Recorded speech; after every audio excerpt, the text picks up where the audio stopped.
Well, good morning. Back at it. It's Illinois in Focus Daily on the road. I'm Greg Bishop with you each and every weekday morning as we break down stuff happening in Illinois you should know about. A couple of segments on this Friday as we rapidly enter summer. It's going to be a hot one this weekend, so definitely be cognizant of that. But we've got to talk about safety in Chicago, with aldermen approving a curfew ordinance that Chicago Mayor Brandon Johnson said this week he's going to veto. So we'll tackle that, but we've also got to talk about pensions. It's the largest debt that Illinois has at $140 billion of unfunded pension liability. And that's obviously a long-term debt that is going to be straddling taxpayers in the state for what seems to be decades. So it's going to be an interesting slog to try to figure that out. There's been a lot of discussion about Tier 2 pensions. Governor J.B. Pritzker signing a budget this week that ultimately puts money aside for an issue concerning the safety net for Social Security, but doesn't do anything to actually fix or address the issue. I chatted with State Representative Stephen Reich, who is on the Pensions Committee in the House, and he lays it out for us. So those are the two things we're going to tackle. As I'm on the road, we'll be back at the home studio Monday, but this is a nice experiment to be able to be out on the road. Want to get a quick check from everybody there. How's it look? How's it sound?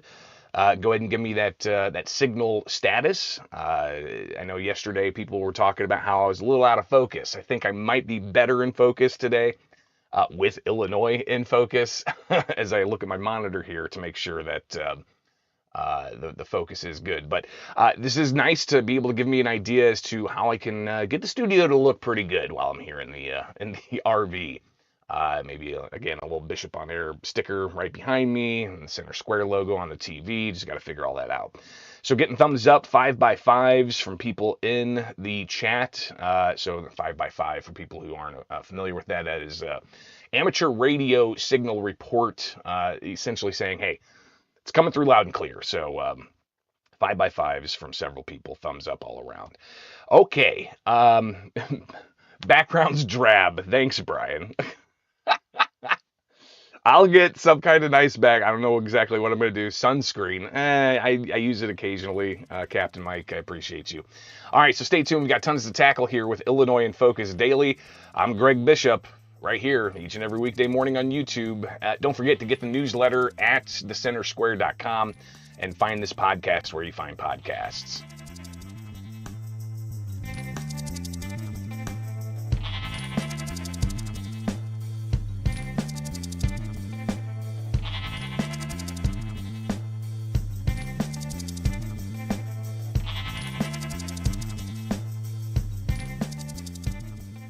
Illinois' pension debt is $140 billion.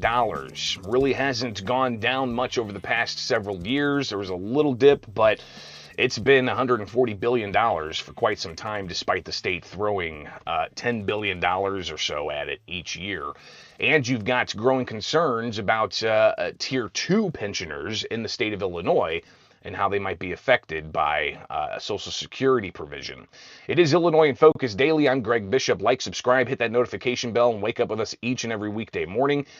We've talked about pensions before in some detail. There's been a lot of conversation about how to address the pension debt altogether, right? $140 billion, that's significant. The pensions are about 42% funded.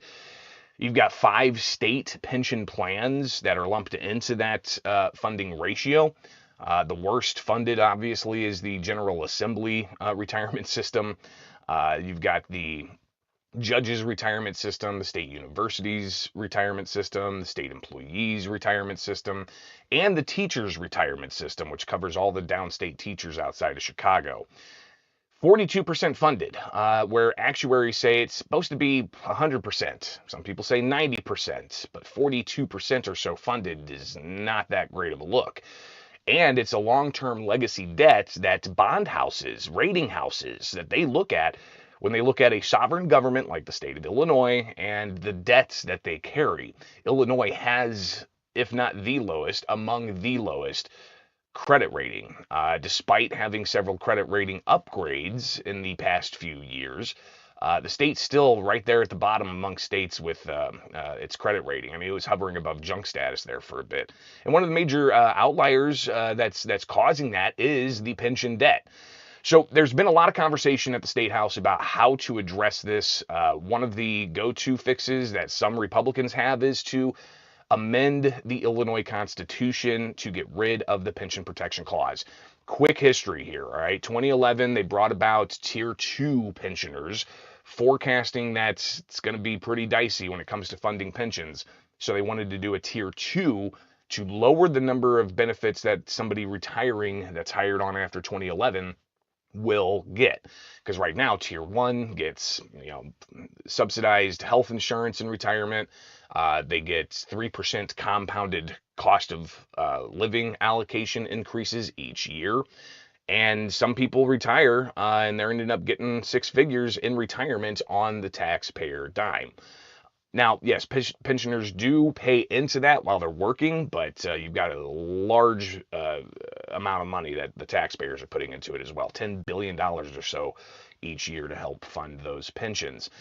But then you get into the questions that have been brought up in the past couple of years about Tier 2 and the unions representing public employees saying that this is going to be detrimental. The state of Illinois is going to be faced with all kinds of fines if they don't match the Social Security safety net provision. So there have been hearings about how to fix this. One of the ideas is to just increase the benefits, which is going to cost taxpayers billions of dollars over several years, if not tens of billions of dollars over several years. If they increase those benefits, again, that's an increased cost, but it would help, alleviate some of the concerns about the safety net for Social Security. Others are looking at, again, just putting more money into it, just finding any kind of reserves and throwing it at pensions. So those are just some of the ideas that have been floated to fix Tier 2, but they didn't get anything across the finish line to address the various policies of Tier 2. What they did do is they just put some more money into the budget to fund any kind of overage there may be with Tier 2 retirees, some of them setting to retire, and they may not hit that Social Security safety net provision. So here's Governor Pritzker earlier this week signing the budget in Chicago. Fiscal responsibility has defined our work with the Illinois General Assembly since my first day in office.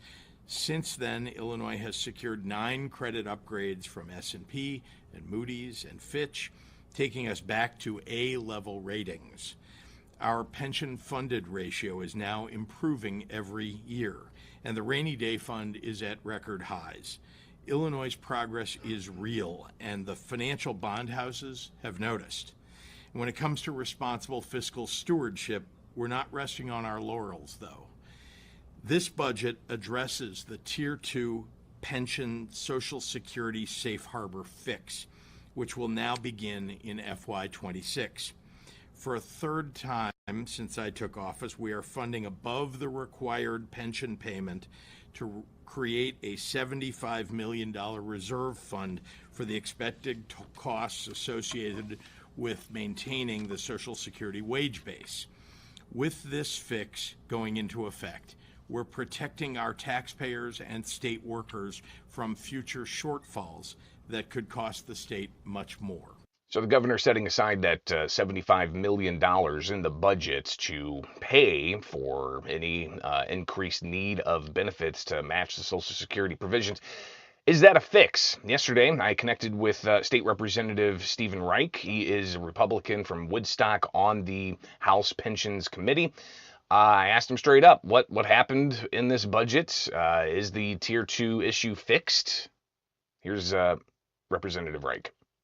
Everything needs to be done with Tier 2. Let's start with that. Nothing was solved this session. The money that was put into the budget, the $75 million, is basically a short-term fix to compensate those people who run afoul of the safe harbor provisions, so that we don't have a systemic failure of whatever system they're in under safe harbor. The problem is we don't know what would happen with a systemic failure of safe harbor, because the IRS has given us absolutely no guidance whatsoever as to what is compliance, what is non-compliance, and what the penalties would be for a systemic failure of a plan.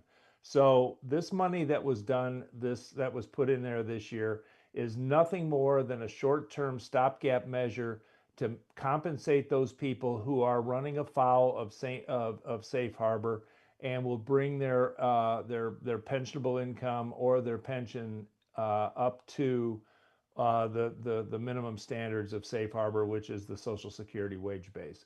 What we're dealing with here with tier two and the safe harbor is not the people who are making 60, 70, $80,000 a year. What we're running into is tier two safe harbor problems come about when you have somebody at the upper end of the wage scale who is making above the pensionable wage base under tier two, whatever that may be at any one given time, and the 170 some thousand OASDI wage base that is calculated for purposes of Social Security.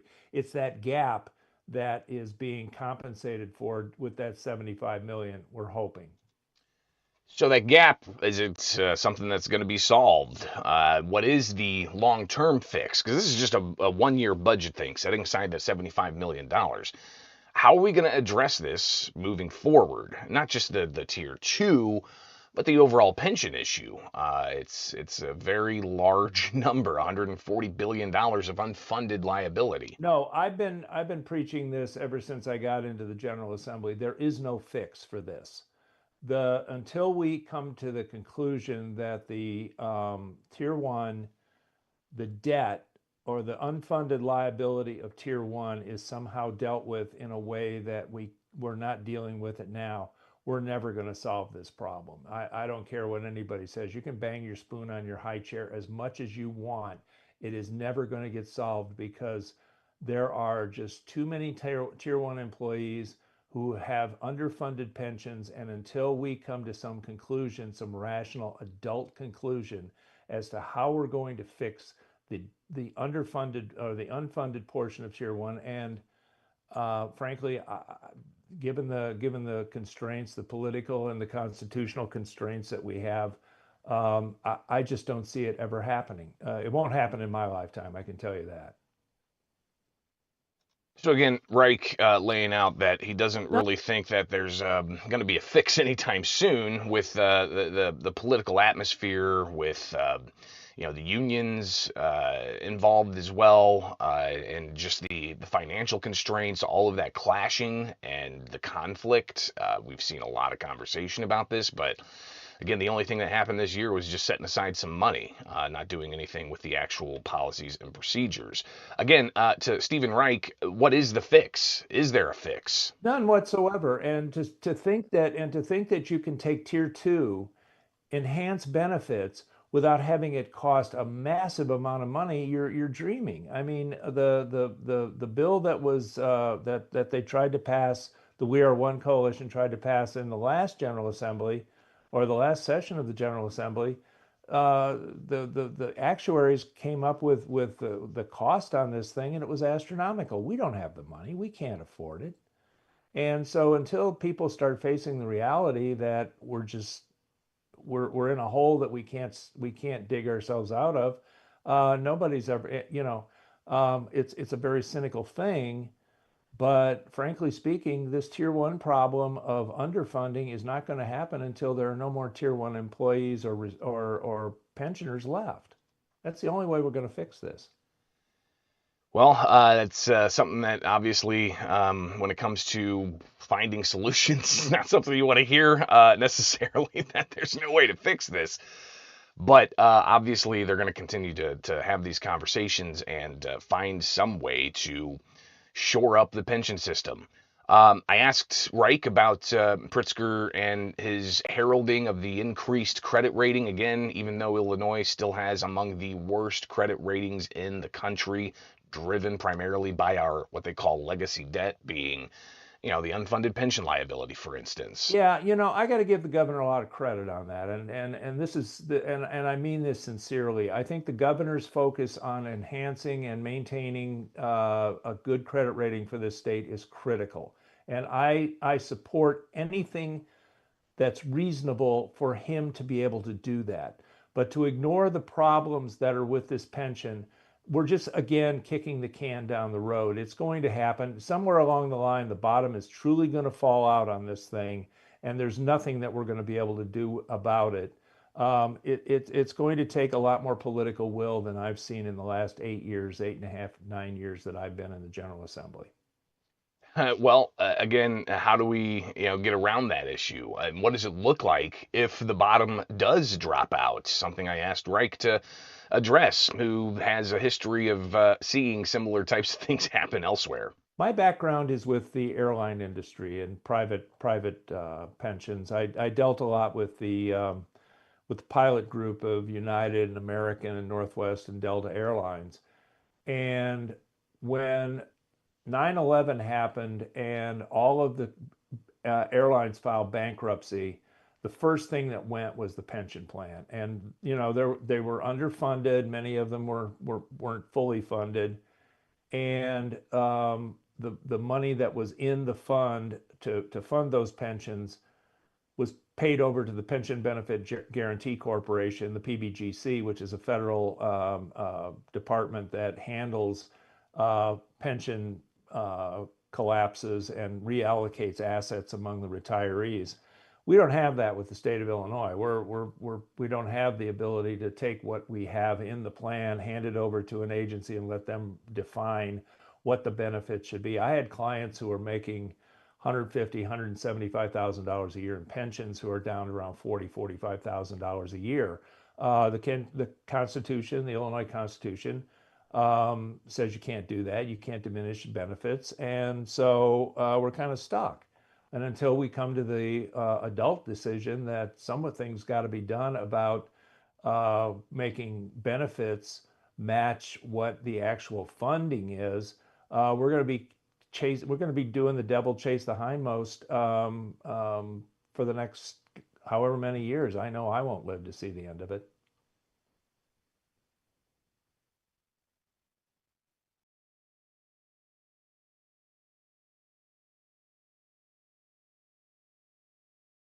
Let me turn my mic back on. So Reich essentially laying out that there's some options here that the private sector had in front of them when they ran into pension issues, and that included a haircut, right? You heard him talking about how somebody going from $160,000 to $40,000. Is that even possible in the state of Illinois? Well, you got the Pension Protection Clause that really was upheld back in 2011 by the Illinois Supreme Court, leading to the Tier 2 fix that they said was going to help. But now here we are, 14 years later, and questioning how we're going to get out of this mess. Again, you've got the question of the state's constitution. Is there any appetite? Is there any political will to address the state constitution's pension protection clause? Well, I'm an optimist. I'm hoping that sooner or later there are going to be cooler heads that prevail. But what I'm seeing now is a situation where nobody, especially those people, and I don't want people not to have pensions. Frankly, that's part of the package of employment. But the fact is that we cannot let this continue to go on with the hope that somewhere along the line it's going to fix itself, because it's not. It's just not going to fix itself. And, the Constitution, we amend the Constitution to do away with the pension guarantee. I realize that's political death for anybody who would support something like that. But frankly speaking, I don't see any other way out of this. Again, Stephen Reich there laying out some of his thoughts as to what needs to happen when it comes to the state's pension situation, mess. I don't know what you want to call it, but it's definitely something that's costing taxpayers a considerable amount of money. And what the solution is going to be, it's not this $75 million they're setting aside, according to Stephen Reich. He says the solution's not going to be popular. It's possibly going to be political suicide for those who support the fix he says is necessary, and that's amending the state constitution. How that process plays out, of course, the House and the Senate have to pass the amendment, and then it goes to voters. But even trying to get the legislators to approve the measure, to be asked to voters, that as well is going to be something that's going to be hard to come by. But obviously a major issue that we'll be watching here with Illinois in Focus Daily. I'm Greg Bishop. Like, subscribe, hit that notification bell, and wake up with us each and every weekday morning here for Illinois in Focus Daily.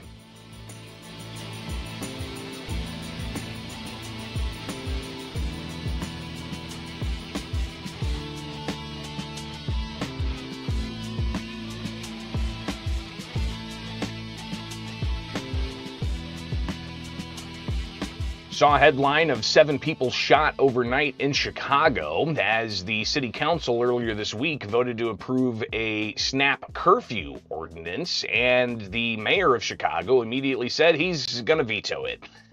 Safety in Chicago, big concern for families in Chicago, but also businesses in Chicago who are constantly seeing teen takeovers where dozens, if not hundreds, of teens take to a particular location and they stay out late. Then all of a sudden things get broken up. They end up going to a local business, and we see it time and again. There's looting and theft and damage to property, let alone the violence that can occur from shootings and such. And obviously we're in the summer months now with it being warm, and people are going to be wanting to get together. So Wednesday in the Chicago City Council, they brought up this ordinance, some pretty good debate happening. Let's go ahead and hear what some of the alder people had to say about the ordinance and the need for the ordinance, which did ultimately pass, but not with a veto-proof majority in the Chicago City Council. Here's some of that debate from the council floor. Alderwoman Tabares. Thank you. I will be supporting this measure because curfews are about safety. They're not about punishment. They're about preventing harm. And we've seen violence erupt at these events. Not every kid is violent, but when 1 or 2 act out, every kid is at risk. And these large teen gatherings that have been threatening downtown safety not only hurts our businesses, but it also makes every resident feel unsafe. Every neighborhood, including downtown, and our wards deserves to be safe. And if we don't take action, these events will only increase, and people, including kids, will get hurt. So to do this right, we need to provide kids with opportunities, but also enforce clear rules. These teen events often turn violent, and this measure gives the Chicago Police Department the ability to act to prevent large teen gatherings. Our kids need to understand that there are repercussions for their actions. Discipline and rewards are both essential, but right now, there are no consequences for kids acting recklessly in downtown.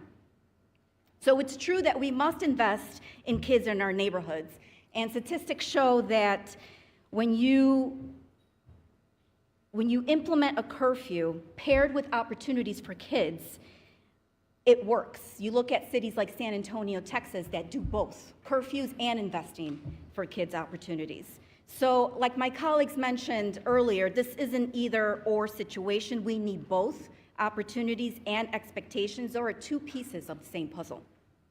So for aldermen who want more funding for kids, I certainly agree. I 100% agree with you, but we achieve that by safeguarding downtown and the wards that we each represent.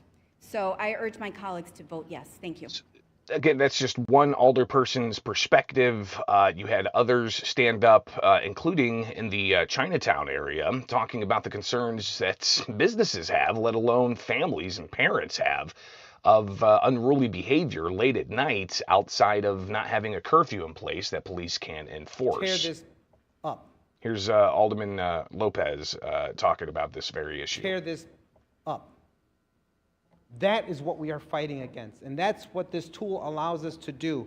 And I applaud the sponsors and everyone who signed on, because it recognizes that we can deal with a very specific problem with a very specific tool in a very specific way, in a surgical strike against those who would choose to wreak havoc in our neighborhoods. I don't want to criminalize an entire generation. We don't need to. And anyone who says we are is gaslighting this room for the performance to try to say that they are standing up for something that they're not standing up for.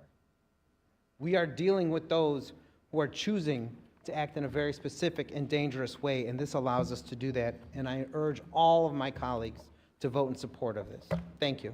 Thank you. The chair recognizes Alder Nicole Lee. Thank you, Mr. President. I want to thank my colleagues who worked on this ordinance. I know it wasn't easy, and we spent a lot of time on this. I don't serve on the Public Safety Committee, but I participated in the debate and appreciated having that opportunity. We worked hard on this, and I appreciate that you were open to some of the feedback that I had and some of my concerns. I'm the alderman of the 11th Ward. I have Chinatown. I have Sox Park. We also share 31st Street, Alderman Dowell. And when the 31st Street beach incident happened a couple weeks ago, one of my gas stations got looted as people were filtering out. My proximity to downtown also has put us at risk in Chinatown. And Chinatown is a place, if you haven't been lately, you should come see us. It's popping. A lot of people come and a lot of teenagers come and hang out there. And we want to keep it safe and sound. And oftentimes what has happened in the past is if there's stuff going on downtown that gets out of control and people are filtering south, it does have an impact on surrounding communities. In fact, this not having to do with anything downtown, but this, as we've noted with some of my colleagues, this happens all over the city.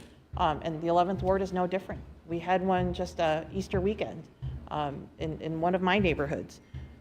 I really do feel like this is something that is needed in terms of a tool for the police to have and used on a very judicious basis. And I have every confidence that our police department will use it in that way.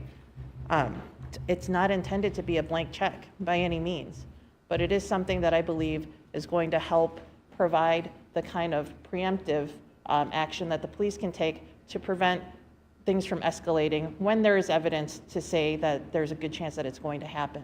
I will be supporting this today. This, I again, appreciate all the work that the older people sharing their concerns about public safety downtown, of their support for an ordinance allowing police to have a snap curfew. And it passed, not with the supermajority needed, as Chicago Mayor Brandon Johnson indicated he is going to veto this bill. In today's meeting, the City Council passed the so-called SNAP curfew for young people. I will veto this ordinance because it is counterproductive to the progress that we have made in reducing crime and violence in our city. It would create tensions between residents and law enforcement at a time when we have worked so hard to rebuild that trust. We have made significant progress in our compliance with the consent decree, and now is not the time to introduce new measures that could undermine those hard-fought gains. So the mayor saying that his efforts to bring crime down have been working, and he says that's investments and a whole bunch of other things. Here is the mayor talking more with some reporters about his position on this. The reason why we're seeing the decline that we're experiencing right now is because I literally put forth the community safety plan that we said we're going to target the communities that have been disinvested in and hit hardest by crime. And guess what? In those very communities that I targeted, particularly the 35 most violent beats, that's where you've seen the greatest decline. And he says those investments helping keep youth engaged in activities outside of stuff that's not productive. He continued to take other questions and stake his position on where he is on vetoing the curfew ordinance. As far as, again, young people coming downtown or anywhere else in the city, I want to ensure that young people, whether they are residents of this city or not, or just people, to be safe and to feel safe. That is my top priority. So the alder people, before they passed it, they laid out all kinds of arguments for the measure and against the measure. People arguing against the measure said that it's be overly burdensome and too much punishment for children or youth. And somebody in the comments live talked about the mayor previously when he first came into office, and we had these similar types of teen takeovers. He said that kids are just cutting up and letting loose, and that's an interesting way to characterize it whenever you have property damage and possible violence, if not, shootings that happen in some of these instances. But back to the city council, and one alderman in particular seemed to address how, you can throw as much money as you want for extracurricular activities for kids to take part in, but that's not necessarily going to stop others from going and being bad actors. And both things can happen at once. You can have the investment, but also have the curfew. The curfew is not a punishment. It's merely just a tool, they say, that police can use. So here's another alderperson from the Chicago City Council on Wednesday. Chair recognizes Alderman Sposato. Thank you, Mr. President. First, I wanted to start by thanking Alderman Hopkins. You really took the high road in your opening speech, and it was very eloquent and very well said. So I wish I could just carbon copy it, but I just have a few things I just want to touch on. We talk about, kids feel that they can't go downtown. Well, they can't go downtown for a reason. They have to worry about the knuckleheads that go down there. And a lot of kids don't want to go downtown. And Monique, as much as I love you, but you're not the only parent that won't let their kids go down there. So I'm a parent of 40-year-old daughters, and believe me, they never go downtown. They don't want to go downtown. And I hear it from constituents all the time that they feel they can't send their kids downtown. And we're just talking about downtown. I know this covers the whole city, but I know we've been focusing on downtown because that seems to be where a lot of it is. We talked about kids surveys. Kids don't want this. Kids don't want this. Kids don't want this. Well, I beg to differ. I bet a lot of the good kids would say they want this. And I also, we never hear from the businesses. I mean, I bet if Chamber of Commerces were down here, they'd be overwhelmingly, and businesses saying, we want this, we want to keep our stores open. We're losing business. We're losing tax dollars in this city. And we're also protecting some people here that maybe some people don't feel too sorry for, but we're also protecting bad kids. There's a lot of bad kids that change their lives at some point in their life, and we want those kids to have an opportunity to change their lives and be around to change their life. So some kids you can offer things to do, whatever, and they're just going to wreak havoc no matter what. You can offer them basketball games, you can offer them movies, you can offer them whatever. They're just not going to accept it. Just some kids are just going to continue to be knuckleheads. But this is all about making Chicago a safer place. And like I say, I believe it's not going to be used that often, but just once again, another tool in the toolbox. So I 100% support this and thank the So it passed, and Johnson says he's going to veto it, and see if there's an attempt to try to have an override of his veto, but it did not pass with that veto-proof majority, meaning some people who voted against it are going to have to jump on and vote for an override. So we'll see what happens. It's Illinois in Focus Daily. I'm Greg Bishop. Like, subscribe, hit that notification bell, and wake up with us each and every weekday morning here to get the latest and get the headlines in your inbox. Go to thecentersquare.com. Register for that newsletter and find this podcast anywhere you get podcasts. Just look for Illinois in Focus and you'll find it.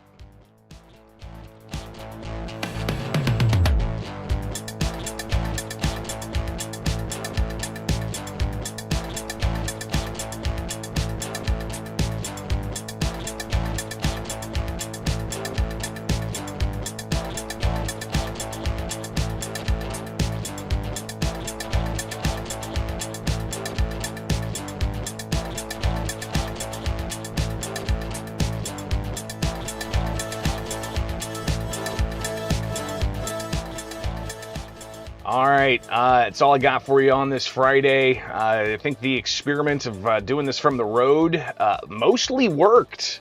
I don't think I had any drops today. And I'm literally out in the middle of nowhere.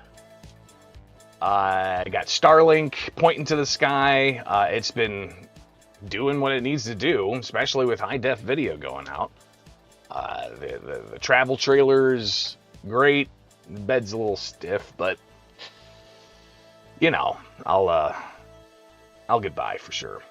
So hopefully you enjoyed the short on-the-road editions of Illinois in Focus Daily, but we'll be back at it in the home office on Monday. Don't forget, you can get Illinois in Focus Weekend Edition And that's going to be coming out a little bit later on this morning, so you can have that ready to go to listen to on Saturday. Well, guys, be safe, stay cool, and we'll see you back here Monday for more Illinois in Focus Daily.